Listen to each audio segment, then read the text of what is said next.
اعوذ باللہ من الشیطان الرجیم، بسم اللہ الرحمن الرحیم، الحمد للہ والصلاة والسلام علی رسول اللہ وعلی آلہ وصحبہ اجمعین، اشہد ان لا الہ الا اللہ واشہد ان محمد عبدہ ورسولہ، رب اشرح لی صدری ویسر لی امری واحلل عقدۃ من لسانی یفقہوا قولی۔ آج ہم پڑھیں گے سورہ نساء کی آیت نمبر 12 سے آگے۔ اللہ تعالیٰ فرماتے ہیں وَلَكُمْ نِصْفُ مَا تَرَكَ أَزْوَاجُكُمْ إِن لَّمْ يَكُن لَّهُنَّ وَلَدٌ، اور تمہاری بیویوں نے جو کچھ چھوڑا ہو اس کا آدھا حصہ تمہیں ملے گا اگر وہ بے اولاد ہوں، ورنہ اولاد ہونے کی صورت میں ترکے کا 1/4 حصہ تمہارا ہے، جبکہ وصیت جو انہوں نے کی ہو پوری کر دی جائے اور قرض جو انہوں نے چھوڑا ہو ادا کر دیا جائے، اور وہ تمہارے ترکے میں سے چوتھائی کی حقدار ہوں گی اگر تم بے اولاد ہو، ورنہ صاحب اولاد ہونے کی صورت میں ان کا حصہ 8واں ہوگا۔ بعد اس کے کہ جو وصیت تم نے کی ہو وہ پوری کر دی جائے اور جو قرض تم نے چھوڑا ہو وہ ادا کر دیا جائے، اور اگر وہ مرد یا عورت جس کی میراث تقسیم طلب ہے بے اولاد بھی ہو اور اس کے ماں باپ بھی زندہ نہ ہو مگر اس کا ایک بھائی یا ایک بہن موجود ہو، تو بھائی اور بہن ہر ایک کو 6واں حصہ ملے گا، اور بھائی بہن کا ایک سے زیادہ ہو تو کل ترکے کے 1/3 میں وہ سب شریک ہوں گے، جبکہ وصیت جو کی گئی ہو پوری کر دی جائے اور قرض جو میت نے چھوڑا ہو ادا کر دیا جائے، بشرطیکہ وہ ذرہ سا نہ ہو۔ یہ حکم ہے اللہ کی طرف سے، اور اللہ دانا اور بینا اور نرم خو ہے۔ یہ اللہ کی مقرر کی ہوئی حدیں ہیں، جو اللہ اور اس کے رسول کی اطاعت کرے گا اسے اللہ ایسے باغوں میں داخل کرے گا جن کے نیچے نہریں بہتی ہوں گی، اور ان باغوں میں وہ ہمیشہ رہے گا، اور یہی بڑی کامیابی ہے۔ اور جو اللہ اور اس کے رسول کی نافرمانی کرے گا اور اس کی مقرر کی ہوئی حدوں سے تجاوز کر جائے گا، اسے اللہ آگ میں ڈالے گا جس میں وہ ہمیشہ رہے گا، اور اس کے لیے رسوا کن سزا ہے۔ تمہاری عورتوں میں سے جو بدکاری کے مرتکب ہوں ان پر اپنے میں سے 4 آدمیوں کی گواہی لو، اور اگر 4 آدمی گواہی دے دیں تو ان کو گھروں میں بند رکھو یہاں تک کہ انہیں موت آ جائے یا اللہ ان کے لیے کوئی راستہ نکال دے، اور تم میں سے جو اس فعل کا ارتکاب کریں ان دونوں کو تکلیف دو، پھر اگر وہ توبہ کریں اور اپنی اصلاح کر لیں تو انہیں چھوڑ دو کہ اللہ بہت توبہ قبول کرنے والا اور رحم فرمانے والا ہے۔ ان دونوں آیتوں میں زنا کی سزا بیان کی گئی ہے۔ پہلی آیت صرف زانیہ عورتوں کے متعلق ہے اور ان کی سزا یہ ارشاد ہوئی ہے کہ انہیں تا حکم ثانی قید رکھا جائے۔ دوسری آیت زانی مرد اور زانیہ عورت دونوں کے بارے میں ہے کہ دونوں کو اذیت دی جائے، یعنی مارا پیٹا جائے، سخت سود کھا جائے اور ان کی تذلیل کی جائے۔ زنا کے متعلق یہ ابتدائی حکم تھا، بعد میں سورہ نور کی وہ آیت نازل ہوئی جس میں مرد اور عورت دونوں کے لیے ایک ہی حکم دیا گیا کہ انہیں 100 کوڑے لگائے جائیں۔ اہل عرب چونکہ اس وقت تک کسی باقاعدہ حکومت کے ماتحت رہنے اور عدالت و قانون کے نظام کی اطاعت کرنے کے عادی نہ تھے، اس لیے یہ بات حکمت کے خلاف ہوتی اگر اسلامی حکومت قائم ہوتے ہی ایک قانون تعزیرات بنا کر دفعتاً ان پر نافذ کر دیا جاتا۔ اللہ تعالیٰ نے ان کو رفتہ رفتہ تعزیری قوانین کا خوگر بنانے کے لیے پہلے زنا کے متعلق یہ سزائے تجویز فرمائی، پھر بتدریج زنا، قذف اور سرقہ کی حدیں مقرر کی، اور بالآخر اسی بنا پر تعزیرات کا وہ مفصل قانون بنا جو نبی صلی اللہ علیہ وسلم اور خلفائے راشدین کی حکومت میں نافذ تھا۔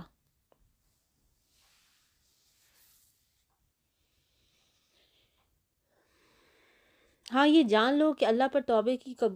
کی قبولیت کا حق انہی لوگوں کے لیے ہے جو نادانی کی وجہ سے کوئی برا فعل کر گزرتے ہیں اور اس کے بعد جلدی ہی توبہ کر لیتے ہیں۔ ایسے لوگوں پر اللہ اپنی نظر عنایت سے پھر متوجہ ہو جاتا ہے، اور اللہ ساری باتوں کی خبر رکھنے والا اور حکیم و دانا ہے۔ مگر توبہ ان لوگوں کے لیے نہیں ہے جو برے کام کیے چلے جاتے ہیں، یہاں تک کہ جب ان میں سے کسی کی موت کا وقت آ جاتا ہے اس وقت وہ کہتا ہے کہ اب تو میں نے توبہ کی، اور اسی طرح توبہ ان کے لیے بھی نہیں ہے جو مرتے دم تک کافر رہیں۔ ایسے لوگوں کے لیے تو ہم نے دردناک سزائیں تیار کر رکھی ہے۔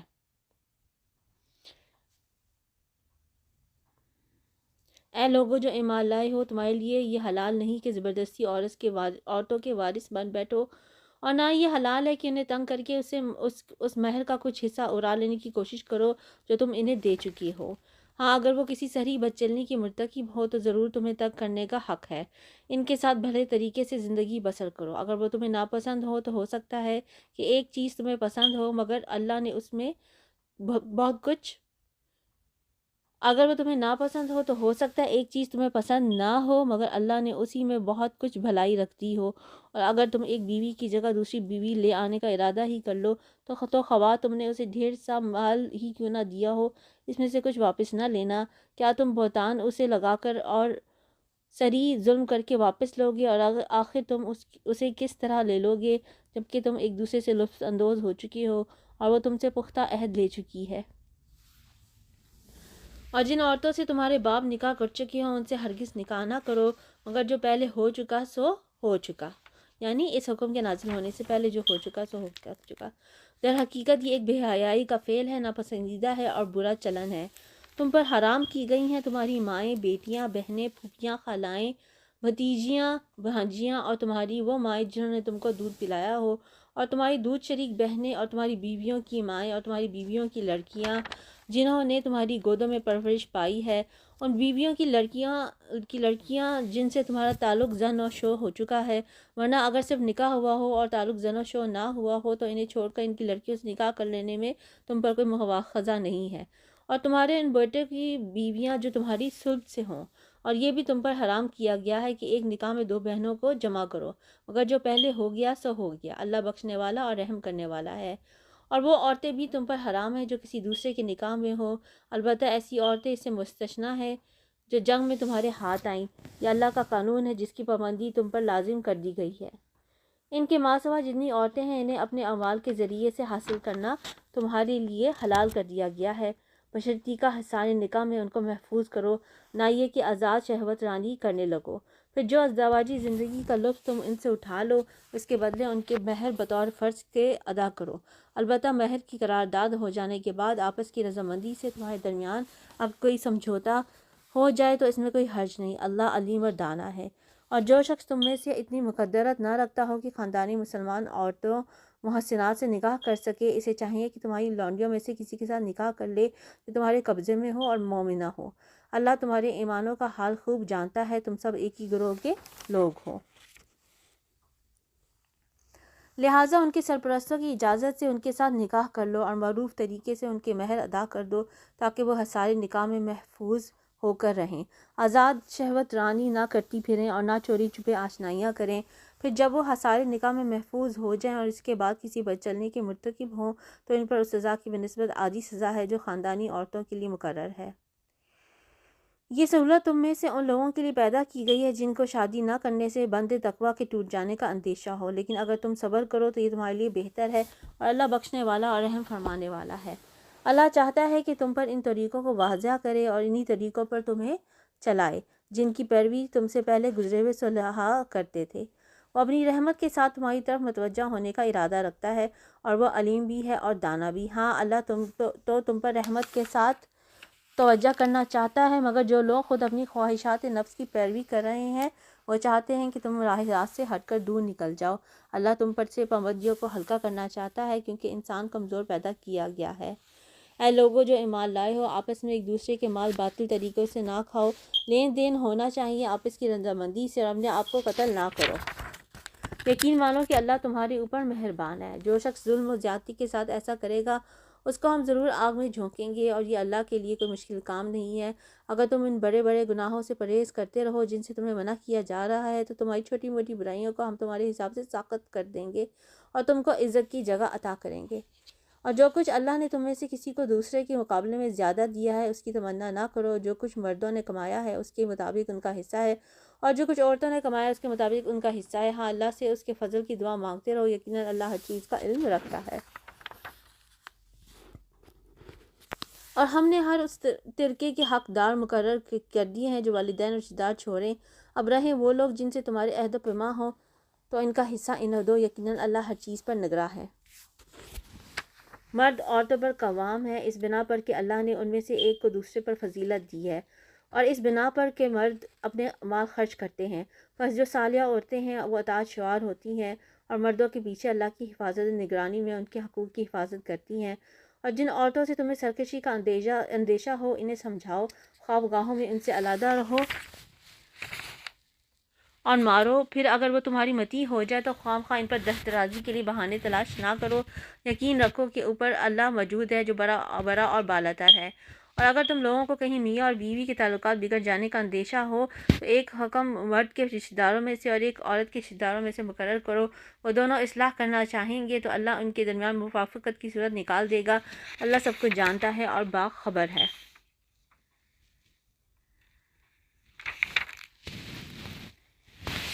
اور تم سب اللہ کی بندگی کرو، اس کے ساتھ کسی کو شریک نہ بناؤ، ماں باپ کے ساتھ نیک برتاؤ کرو، قرابت داروں، یتیموں اور مسکینوں کے ساتھ حسن سلوک سے پیش آؤ، اور پڑوسی، رشتہ دار سے، اجنبی ہمسائے سے، پہلو کے ساتھی اور مسافر سے، اور ان کی لونڈی غلاموں سے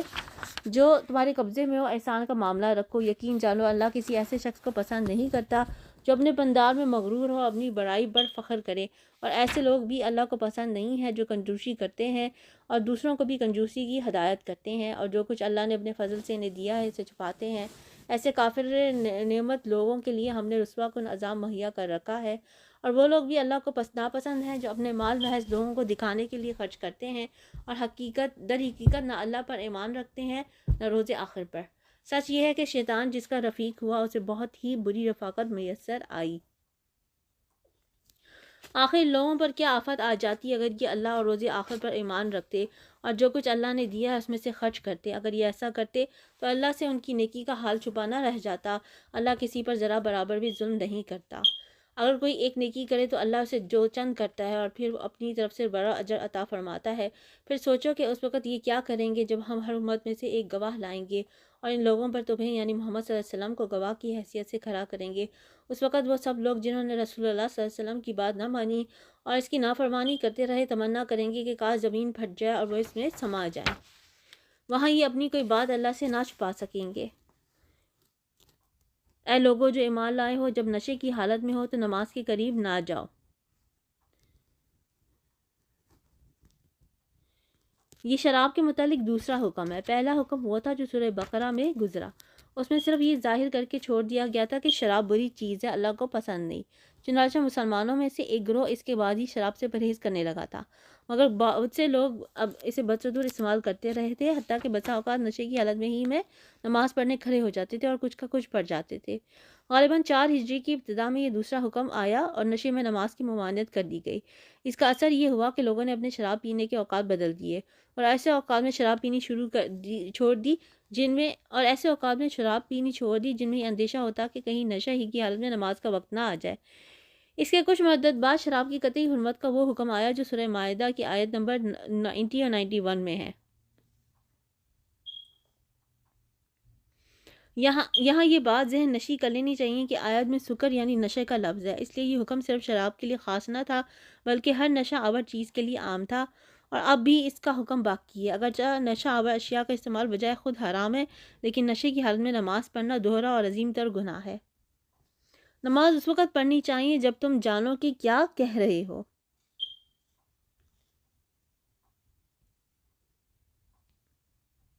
اسی بنا پر نبی صلی اللہ علیہ وسلم نے ہدایت فرمائی ہے کہ جب کسی شخص پر نیند کا غلبہ ہو رہا ہو اور وہ نماز پڑھنے میں بار بار اونگ جاتا ہو تو اسے نماز چھوڑ کر سو جانا چاہیے، اور اسی طرح جنابت کی حالت میں بھی نماز کے قریب نہ جاؤ جب تک کہ غسل نہ کرو، الا یہ کہ راستے سے گزرتے ہو، اور اگر کبھی ایسا ہو کہ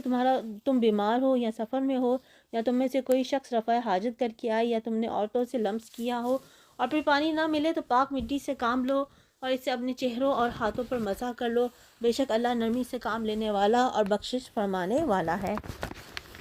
یعنی اگر پانی نہ ہو تو مٹی سے تیمم کیا جا سکتا ہے۔ تم نے ان لوگوں کو بھی دیکھا جنہیں کتاب کے علم کا کچھ حصہ دیا گیا ہے، وہ خود ضلالت کے خریدار بنے ہوئے ہیں اور چاہتے ہیں کہ تم بھی راہ گم کر دو۔ اللہ تمہارے دشمنوں کو خوب جانتا ہے اور تمہاری حمایت اور مددگاری کے لیے اللہ ہی کافی ہے۔ جو لوگ یہودی بن گئے ہیں ان میں کچھ لوگ ہیں جو الفاظ کو ان کے محل سے پھیر دیتے ہیں اور جنہیں حق کے خلاف نیش زنی کرنے کے لیے اپنی زبانوں کو توڑ موڑ کر کہتے ہیں سمعنا و عصینا اور اسما غیر مسمعین اور رائنا، حالانکہ اگر وہ کہتا سمعنا و اطعنا اور اسما اور انظرنا تو یہ انہی کے لیے بہتر تھا اور زیادہ راست بازی کا طریقہ تھا، مگر ان پر تو ان کی باطل پرستی کی بدولت اللہ کی پھٹکار پڑی ہوئی ہے، اس لیے وہ کم ہی ایمان لاتے ہیں۔ اے وہ لوگوں جنہیں کتاب دی گئی تھی، مان لو اس کتاب کو جو ہم نے اب نازل کی ہے اور جو اس کتاب کی تصدیق و تائید کرتی ہے جو تمہارے پاس پہلے سے موجود تھی۔ اس پر ایمان لے آؤ قبل اس کے کہ ہم تمہارے چہرے بگاڑ کر پیچھے پھیر دیں یا ان کو اس طرح لعنت زدہ کر دیں جس طرح سبت والوں کے ساتھ ہم نے کیا تھا، اور یاد رکھو کہ اللہ کا حکم نافذ ہو کر رہتا ہے، اللہ بس شرک ہی کو معاف نہیں کرتا، اس کے سوا دوسرے جس قدر گناہ ہیں وہ سب جس کے لیے چاہتا ہے معاف کر دیتا ہے۔ یعنی شرک ایسا گناہ ہے اگر اس پہ موت آ جائے، شرک کرتے ہوئے موت آ جائے تو اس کی معافی نہیں ہے. اس کے علاوہ کوئی دوسرا گناہ انسان کرتا ہے تو اس کی معافی کے چانسز ہیں. اللہ کے ساتھ جس نے کسی اور کو شریک ٹھہرایا اس نے تو بہت ہی بڑا جھوٹ تصنیف کیا اور بڑے سخت گناہ کی بات کی. تم نے لوگوں کو بھی دیکھا جو بہت اپنی پاکیزگی نفس کا دم بھرتے ہیں، حالانکہ پاکیزگی تو اللہ ہی جسے چاہتا ہے عطا کرتا ہے، اور انہیں جو پاکیزگی نہیں ملتی تو درحقیقت ان پر ذرا برابر بھی ظلم نہیں کیا جاتا. دیکھو تو صحیح، یہ اللہ پر بھی جھوٹ افطرا گھڑنے سے نہیں چوکتے، اور ان کا صریحاً گناہ گار ہونے کے لیے یہی ایک گناہ کافی ہے. کیا تم نے ان لوگوں کو نہیں دیکھا جنہیں کتاب کے علم میں سے کچھ حصہ دیا گیا ہے، اور ان کا حال یہ ہے کہ ہبت اور طاغوت کو مانتے ہیں، اور کافروں کے متعلق کہتے ہیں کہ ایمان لانے والوں سے تو یہی زیادہ صحیح راستے پر ہے.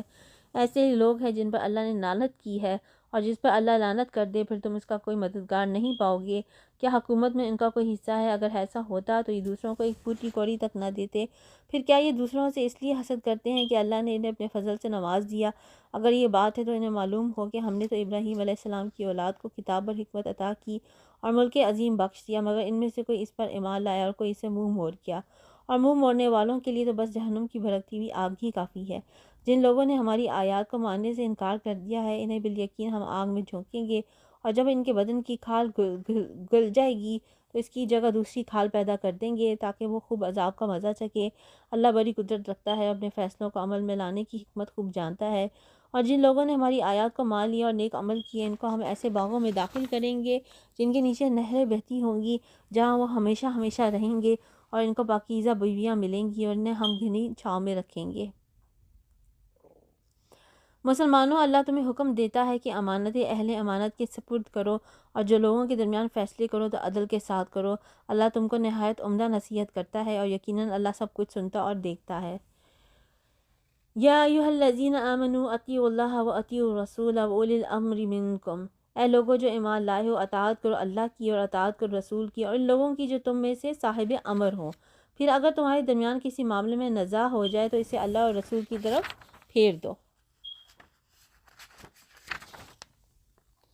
اگر تم واقعی اللہ اور روز آخر پر ایمان رکھتے ہو، یہی ایک صحیح طریقہ کار ہے اور انجام کے اعتبار سے بھی بہتر ہے. اے نبی، تم نے دیکھا نہیں ان لوگوں کو جو دعویٰ تو کرتے ہیں کہ ہم ایمان لائے ہیں اس کتاب پر جو تمہاری طرف نازل کی گئی ہے اور ان کتابوں پر جو تم سے پہلے نازل کی گئی تھیں، مگر چاہتے یہ ہیں کہ اپنے معاملات کا فیصلہ کرانے کے لیے طاغوت کی طرف رجوع کریں، حالانکہ انہیں طاغوت سے کفر کرنے کا حکم دیا گیا تھا. شیطان انہیں بھٹکا کر راہ راست سے بہت دور لے جانا چاہتا ہے، اور جب ان سے کہا جاتا ہے کہ آؤ اس چیز کی طرف جو اللہ نے نازل کی ہے اور رسول کی طرف، تو ان منافقوں کو تم دیکھتے ہو کہ یہ تمہاری طرف آنے سے کتراتے ہیں. اس سے معلوم ہوتا ہے کہ یہ منافقین کی عام روش تھی کہ جس مقدمے میں انہیں توقع ہوتی تھی کہ فیصلہ ان کے حق میں ہوگا اس کو تو نبی صلی اللہ علیہ وسلم کے پاس لے آتے تھے، مگر جس مقدمے میں اندیشہ ہوتا تھا کہ فیصلہ ان کے خلاف ہوگا اس کو آپ کے پاس لانے سے انکار کر دیتے تھے. یہ حال اب بھی بہت سے منافقوں کا ہے کہ اگر شریعت کا فیصلہ ان کے حق میں ہو تو سر آنکھوں پر، ورنہ ہر اس قانون، ہر اس رسم و رواج اور ہر اس عدالت کے دامن میں جاہ پناہ لیں گے جس سے انہیں اپنے منشا کے مطابق فیصلہ ہونے کی توقع ہو. پھر اس وقت کیا ہوتا ہے جب ان کے اپنے ہاتھوں کی لائی ہوئی مصیبت ان پر آ پڑتی ہے، اس وقت یہ تمہارے پاس قسمیں کھاتے ہوئے آتے ہیں اور کہتے ہیں کہ خدا کی قسم ہم تو صرف بھلائی چاہتے تھے اور ہماری نیت تو یہ تھی کہ فریقین میں کسی طرح موافقت ہو جائے. اللہ جانتا ہے جو کچھ ان کے دلوں میں ہے. ان سے تعارض مت کرو، انہیں سمجھاؤ اور ایسی نصیحت کرو جو ان کے دلوں میں اتر جائے. انہیں بتاؤ کہ ہم نے جو رسول بھی بھیجا ہے اسی لیے بھیجا ہے کہ اذن خداوندی کی بنا پر اس کی اطاعت کی جائے. اگر انہوں نے یہ طریقہ اختیار کیا ہوتا کہ جب یہ اپنے نفس پر ظلم کر بیٹھے تھے تو تمہارے پاس آ جاتے اور اللہ سے معافی مانگتے اور رسول بھی ان کے لیے معافی کی درخواست کرتا تو یقیناً اللہ کو بخشنے والا اور رحم کرنے والا پاتے. نہیں اے محمد صلی اللہ علیہ وسلم، تمہارے رب کی قسم یہ کبھی مومن نہیں ہو سکتے جب تک کہ اپنے باہمی اختلافات میں یہ تم کو فیصلہ کرنے والا نہ مان لے. پھر جو کچھ تم فیصلہ کرو اس پر اپنے دلوں میں بھی کوئی تنگی محسوس نہ کریں بلکہ سر بسر تسلیم کریں. اگر ہم نے انہیں حکم دیا ہوتا کہ اپنے آپ کو ہلاک کر دو یا اپنے گھروں سے نکل جاؤ تو ان میں سے کم ہی آدمی اس پر عمل کرتے. حالانکہ جو نصیحت انہیں کی جاتی ہے اگر یہ اس پر عمل کرتے تو یہ ان کے لیے زیادہ بہتری اور سادہ ثابت قدمی کا موجب ہوتا. اور جب یہ ایسا کرتے تو ہم انہیں اپنی طرف سے بہت بڑا اجر دیتے اور انہیں سیدھا راستہ دکھا دیتے۔ جو اللہ اور رسول کی اطاعت کرے گا وہ ان لوگوں کے ساتھ ہوگا جن پر اللہ نے آرام فرمایا ہے، یعنی انبیاء اور صدیقین اور شہداء اور صالحین۔ کیسے اچھے ہیں یہ رفیق جو کسی کو میسر آئے۔ یہ حقیقی فضل ہے جو اللہ کی طرف سے ملتا ہے۔ حقیقت جاننے کے لیے بس اللہ ہی کا علم کافی ہے۔ اے لوگوں جو ایمان لائے ہو، مقابلے کے لیے ہر وقت تیار رہو، پھر جیسا موقع ہو الگ الگ دستوں کی شکل میں نکلو یا اکٹھے ہو کر۔ ہاں تم میں کوئی آدمی ایسا بھی ہے جو لڑائی سے جی چراتا ہے، اگر تم پر کوئی مصیبت آئے تو کہتا ہے اللہ نے مجھ پر بڑا فضل کیا کہ میں ان لوگوں کے ساتھ نہ تھا، اور اگر اللہ کی طرف سے تم پر فضل نہ ہو تو کہتا ہے، اور اس طرح کہتا ہے کہ گویا تمہارے اور اس کے درمیان محبت کا تو کوئی تعلق تھا ہی نہیں، کہ کاش میں بھی ان کے ساتھ ہوتا تو بڑا کام بن جاتا۔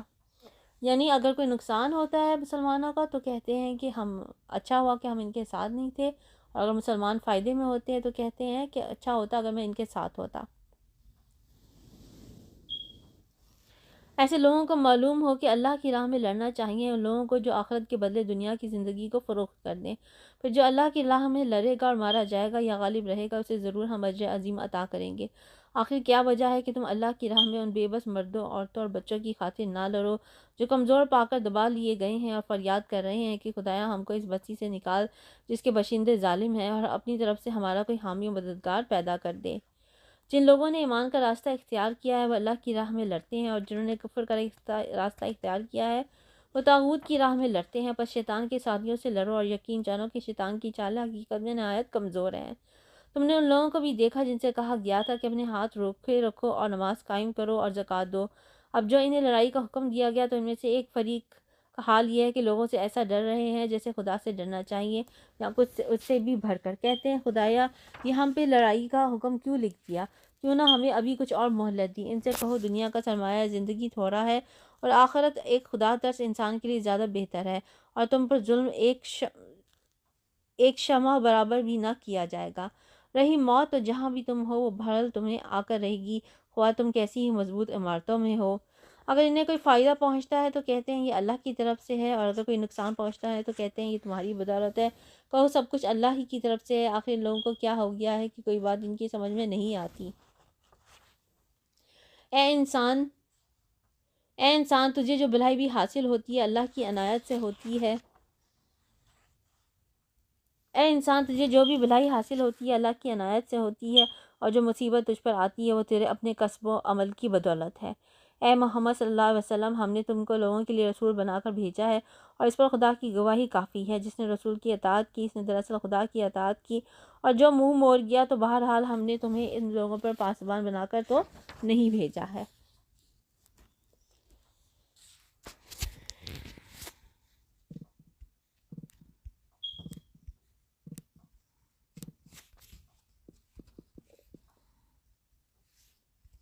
سبحانک اللہم و بحمدک اشہد ان لا الہ الا انت استغفرک و اتوب الیک۔